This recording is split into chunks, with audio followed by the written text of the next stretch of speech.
This week, we are going to finish up our discussion on poetry with looking at post-Civil War poetry, and particularly the poetry of Walt Whitman and Emily Dickinson, because they are the most important poets after the Civil War and have a great influence on contemporary poetry.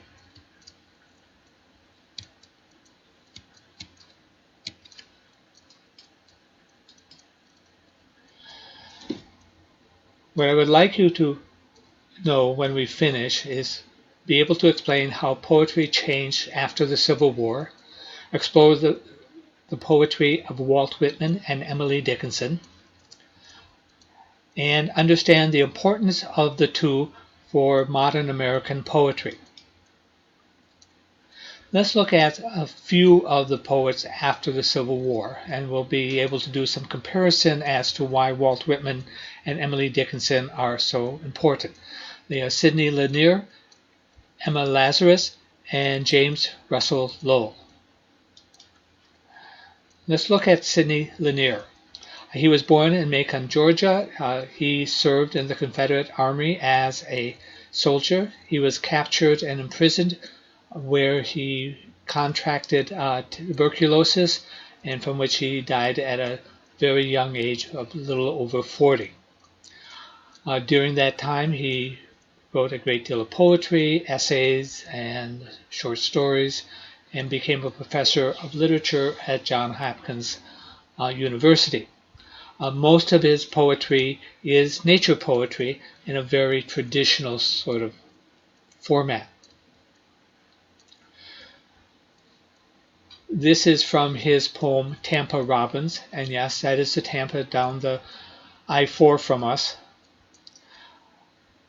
The robin laughed in the orange tree. Ho, windy north, a fig to thee! While breasts are red and wings are bold, and green trees wave us globs of gold, Time's scythe shall reap but bliss for me, sunlight, song, and the orange tree. This is our original snowbird. And so he's talking about the robin enjoying the warm south while the north is having winter. Emma Lazarus was born in New York City. She was very active helping immigrant Russian Jews. She was Jewish herself, which was not a particularly popular religion back in the 1800s. And her main claim to fame was the poem New Colossus, which she wrote to help raise funds for the pedestal for the Statue of Liberty. The French donated the Statue of Liberty itself. Americans had to pay for the pedestal that it stood on. It took about 3-4 years between the time of the gift and the actual having the money to put up the pedestal. It was done by private donations. And so this poem probably will sound somewhat familiar. Not like the brazen giant of Greek fame, with conquering limbs astride from land to land, here at our sea-washed sunset gate shall stand a mighty woman with a torch whose flame is imprisoned lightning, and her name Mother of Exiles. From her beaconed hand glows world-wide welcome. Her mild eyes command the air bridge harbor, the twin cities' fame. Keep, ancient land, your stored pomp, cries she, with silent lips. Give me your tired, your poor, your huddled masses yearning to be free, the wretched refuse of your teeming shore. Send these, the homeless, tempest-tossed, to me. I lift my lamp beside the golden door. The last part is now on the base of the Statue of Liberty. The Colossus that she is referring to is one of the 7 wonders of the ancient world, the Colossus of Rhodes, which was a huge statue of Apollo that stood on each side of the harbor two roads. The statue itself only existed for about 70 years before an earthquake destroyed it. James Russell Lowell was very popular in his time. I came from a long respected family, going back to the 1600s. His descendants also became poets in their own right in the 20th century. He wrote poetry, but he was also a diplomat. He was appointed to the court of Spain. He served for a while as ambassador to England. He was considered one of the fireside poets because his poems were so bland that they were felt appropriate to be read to the family sitting around the fireside. This is long before TVs and electric lights. So this poem is the first snowfall. The snow has begun in the gloamin', and busily all the night has been heaping field and highway with a silence deep and white. Every pine and fir and hemlock were ermine too dear for an earl, and the poorest twig on the elm tree with ridge inch deep with pearl.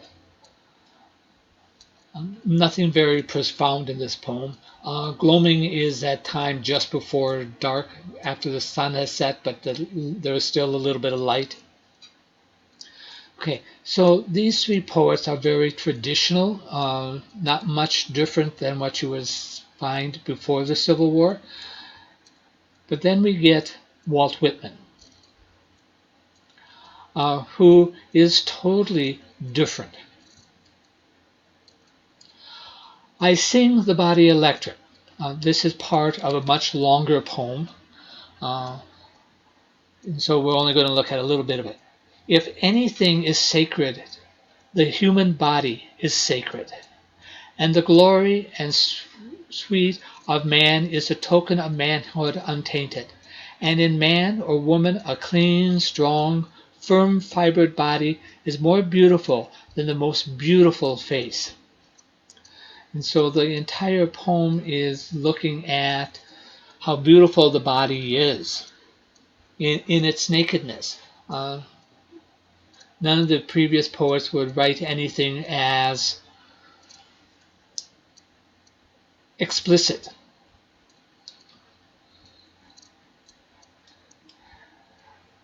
So who was Walt Whitman? He was born in Long Island. He wrote one book of poetry, Leaves of Grass, which he revised numerous times during his life, and adding and rearranging poems until his death. In the Civil War, he worked in Washington, D.C. and volunteered at the Soldiers Hospital, which you know from reading The Wound Dresser. So why is Walt Whitman important? I noticed a little quiz thing there at the top, maybe on the quiz. First great poet of America. Most of the poets before him and even his contemporaries wrote very traditional poetry. He took poetry and moved it in a new direction, away from rhyme schemes, away from fixed stanzas. He set a new style of poetry. He developed American themes. He is what many call America's Homer. Homer wrote the Iliad and the Odyssey in ancient Greek, which are considered the foundations of Western literature and poetry. After his time, he is a standard of which following American poets judge themselves. They all try to be as great a poet as him, or at least come as close. So you can see that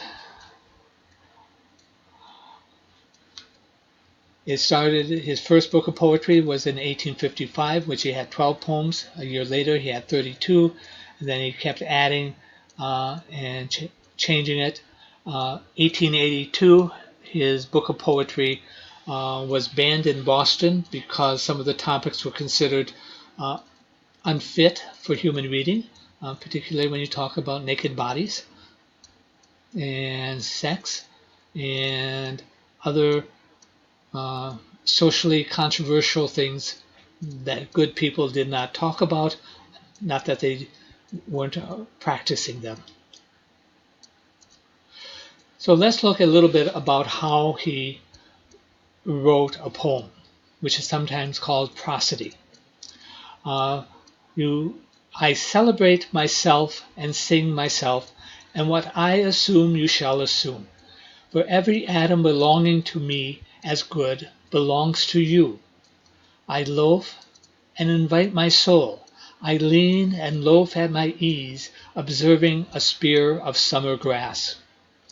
You will notice that the metric is iambic, that the lines are of an even length, and that there is no rhyme scheme. And this is very characteristic of Whitman's poetry, all of his poetry.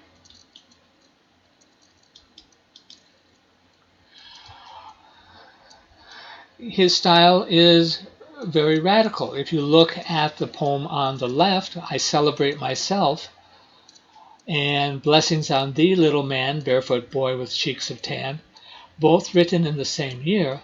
Whittier was immensely popular. Whitman was popular more in England than he was in the United States, although he had a definite following in the United States. Look at the word choices he uses, such as assume. What I assume, you shall assume. Well, there's two meanings that it could possibly mean. It could mean what I believe, you shall believe. Or we sometimes we say we assume a pose or assume a costume. So what I assume, what I wear about myself, you shall wear. What I am, you shall be. And this is in keeping with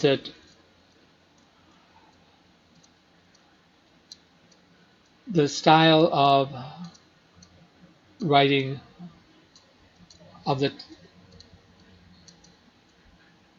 transcendentalists. Notice repetition of myself and assume.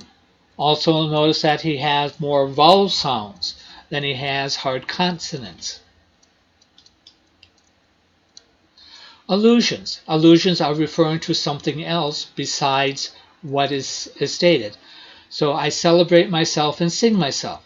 Well, it can mean that he's a religious service. We celebrate Easter and celebrate Christmas. Or it can mean a party, like a wedding or a birthday. So either or both of those meanings could be meant by that. I sing myself.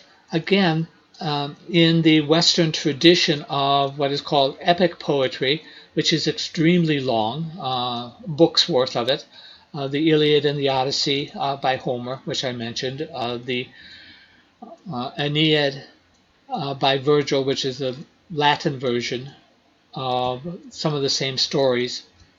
But they all start with an invocation to the muse to come and inspire you, and statement of purpose. And so what Whitman is doing is taking what Virgil says, I sing of arms and men, and he says, well, I'm not going to speak of other things. I'm not going to speak of wars and other people. I'm going to speak of myself, and I am going to use myself for inspiration. So he's not really looking at someone else for inspiration, but his own internal thought processes. And this, again, is a very radical, individualistic approach to writing.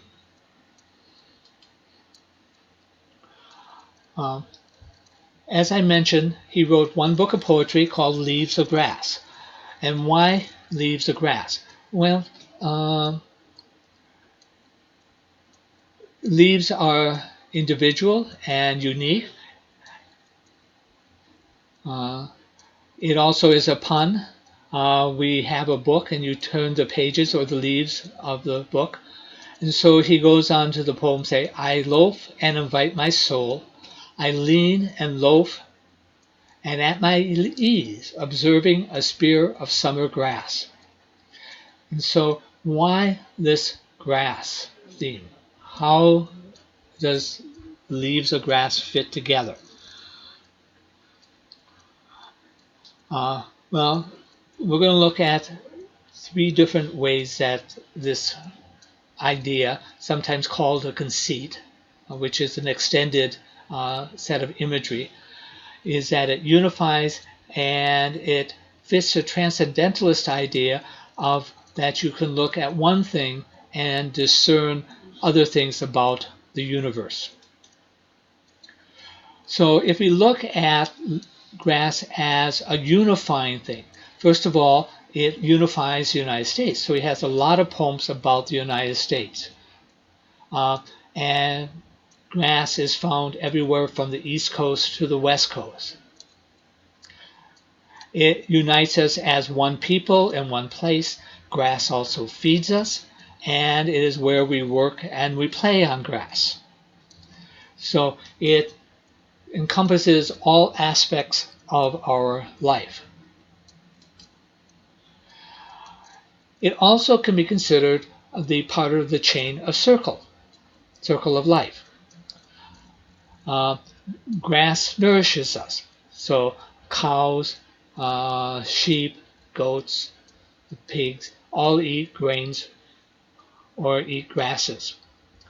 We make bread from grains.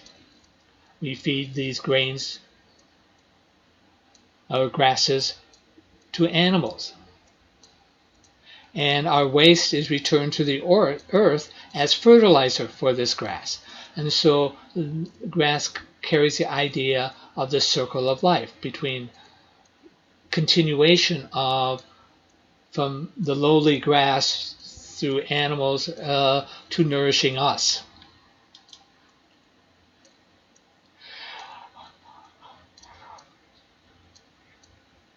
And the third way is that grass is connecting us to the living and the dead. So grass is sort of the median between the dead, where its roots grow into the ground where the dead are buried, and we live above ground on the grass. And so grass is that sort of a spiritual medium that connects the living to the dead. And while these conceits or these ideas are not in every poem, they are throughout various poems that fit into it. So one of the things that Walt Whitman is important about is that there's almost no topic that he didn't talk about in his poems, whether it is highly personal or very abstract. The other great poet of the last half of the 19th century was Emily Dickinson. And again, we're going to run into her again when we go into your exploration this week. So this is her poem. None of her poems are titled, and so they go by the first line, and they do have numbers, but different people have numbered them differently. So this is one of her more famous poems. Some keep the Sabbath going to church. I keep it staying at home, with a bobolink for a chorister and an orchard for a dome. Some keep the Sabbath in surplus. I just wear my wings, and instead of the tolling of the bell for church, a little sexton sings. God preaches, a noted clergyman, and the sermon is never long.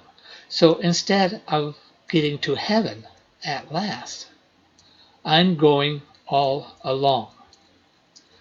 She was very independent in her religious thinking, and so again, as part of the transcendentalist themes and Americans' appreciation of nature, she felt that if you spent time in nature, that was as good or better than going to church.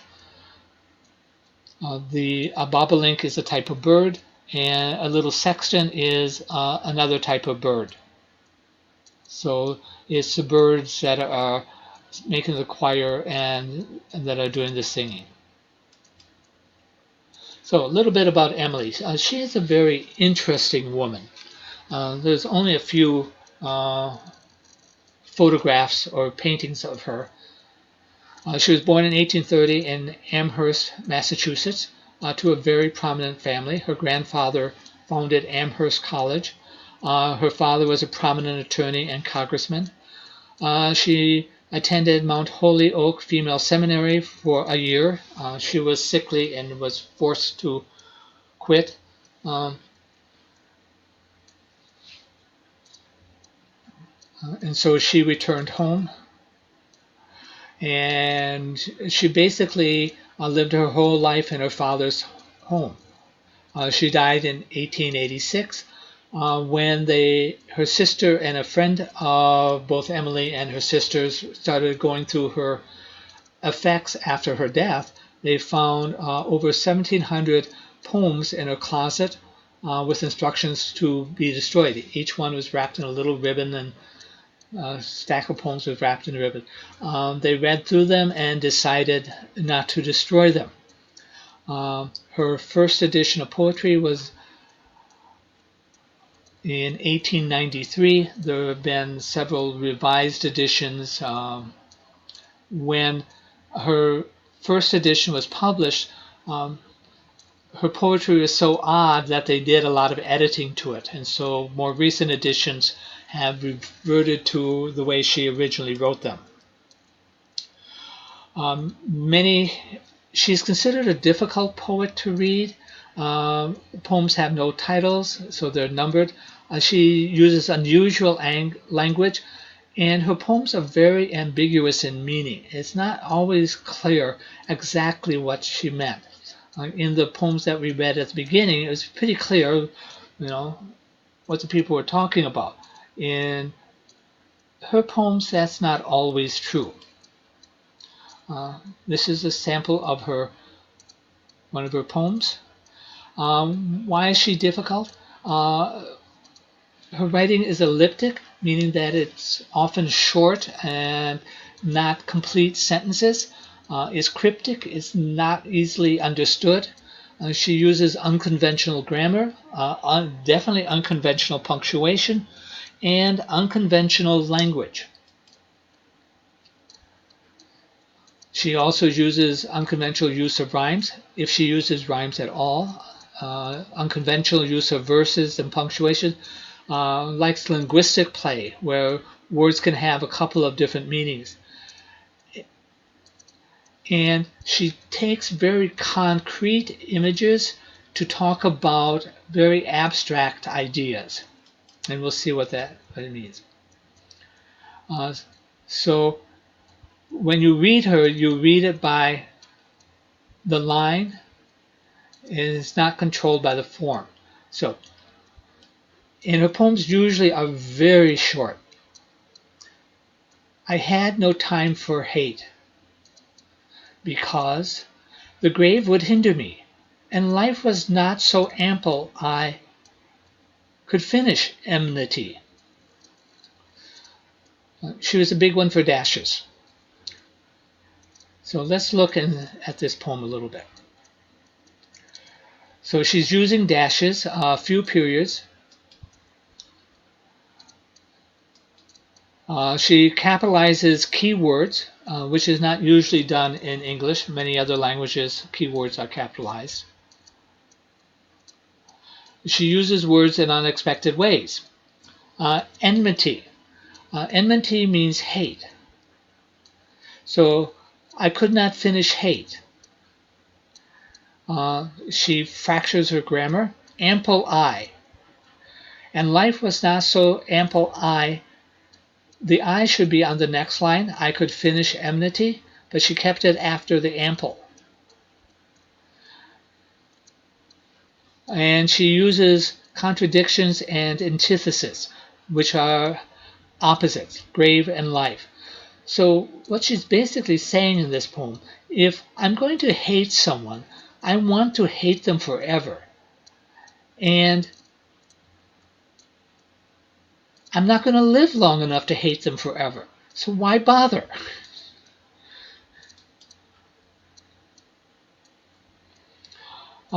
She very seldom rhymes, but sometimes she will have true rhymes like me and majesty, or near rhymes like world and told. This is my letter to the world that never wrote to me, the simplest news that nature told with tender majesty. You will notice, though, that she does have a very strong rhythmic sense to her writing. Imagery is very important in her poetry. Much of it is nature and domestic, uh, going into metaphysical or spiritual domains. And so you have to look at the imagery and say, okay, what is it standing for? So in the first one, the wind began to knead the grass, as women do a dough. I don't know if any of you have ever made bread, but when you knead dough, it is a rolling motion that goes back and forth. And so she's taken that domestic image of a woman kneading bread and the rolling motion of it and the wind in the grass.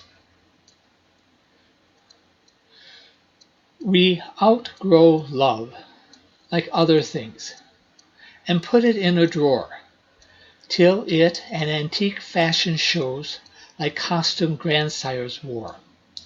Emily never married. It appears that she may have had a love interest that never really developed, and so maybe this is where this poem is coming from. But she spent most of her life very solitary. She was extremely shy and spent most of her life in her room.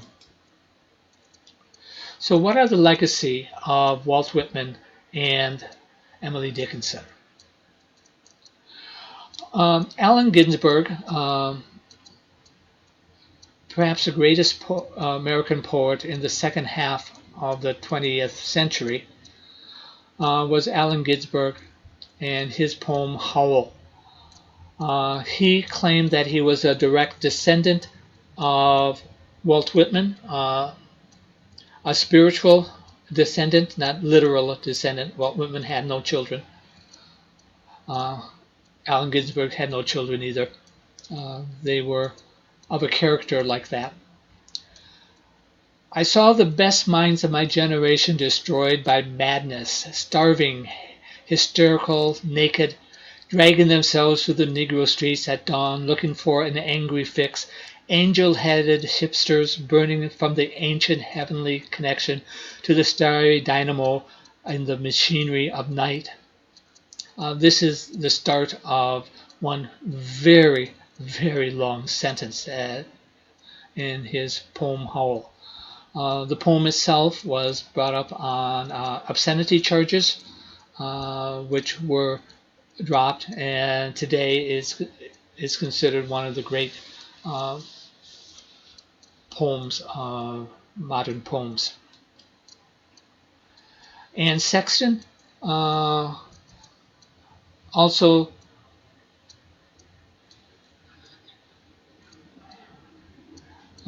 gets more of her influence from Emily Dickinson in her use of imagery, although very modern in her